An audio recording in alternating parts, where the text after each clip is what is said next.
Good to have you on. So do we know who heard him say that he would prefer to see the bodies piled high, if at all?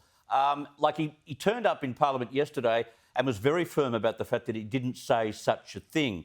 What's the feeling? Yeah, so he's denying it. He's saying he absolutely did not say that. We don't know who heard him. There are two anonymous sources who are saying that they heard him make that comment. And obviously, it's an ugly comment. It's not a wise thing for a politician to say or for anyone to say. Feeling generous, I would say that it really captured the frustration that Boris Johnson was feeling over the past year, in an era in which you had a choice between shutting down society and saving people's lives from COVID-19.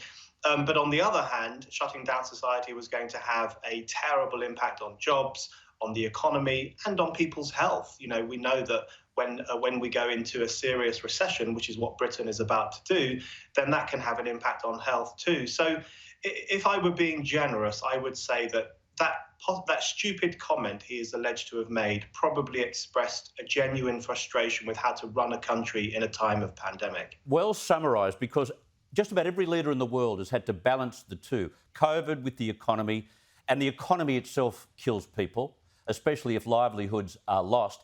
So the pressure he was under, I could just imagine a very colourful Boris Johnson, as we know him to be, exaggerating the point to make the point. Maybe we should be judging Boris not on his words, but on his deeds. And this rollout has been miraculous, hasn't it?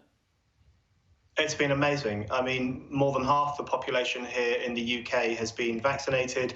It's going incredibly well. There's a huge take-up. There isn't as much vaccine hesitancy in the UK as we feared there might be. It's just a stunning success. And I think that will really benefit Boris Johnson and his government in our local elections, which are taking place next Thursday. I think there will be a real vaccine bounce for them as a result of this rollout. And if you compare how Britain has done with how Europe has done, we were told that when Britain left the European Union, we would be all on our own. We wouldn't be able to solve global problems like pandemics. We'd be at the back of the queue for vaccinations. In fact, Brexit Britain has soared ahead because we now have the flexibility to make our own decisions, whereas European Union members, tragically, are lagging behind very badly. And as a consequence, more older people will die in Europe than was necessary. So Britain has done very well, and I think it's a testament to the wise decisions taken by British people over the past few years. I want to raise this refurb of number 11. I tried to explain it to someone this afternoon. I said, well, Boris Johnson's in trouble because he spent $500,000 Australian dollars on renovations of number 11. That's his residence. I explained that it hadn't been done for a very long time. And then they said, well, he should get into trouble because he used taxpayers' money. And I said, no. He didn't use taxpayers' money. He used a donor's amount of money. But that in itself is technically wrong in Britain, is it?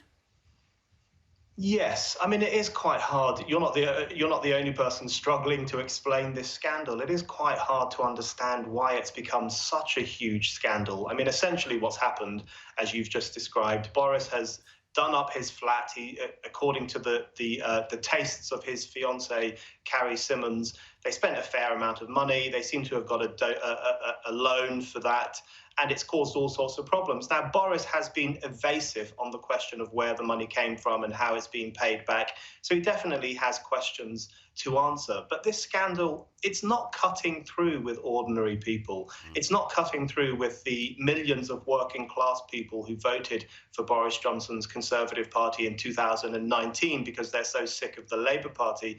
It really is a Westminster Village obsession. It's a media obsession. And I think most normal people are thinking, listen, there are far bigger problems facing this country than how much was spent on cushions and curtains at Downing Street.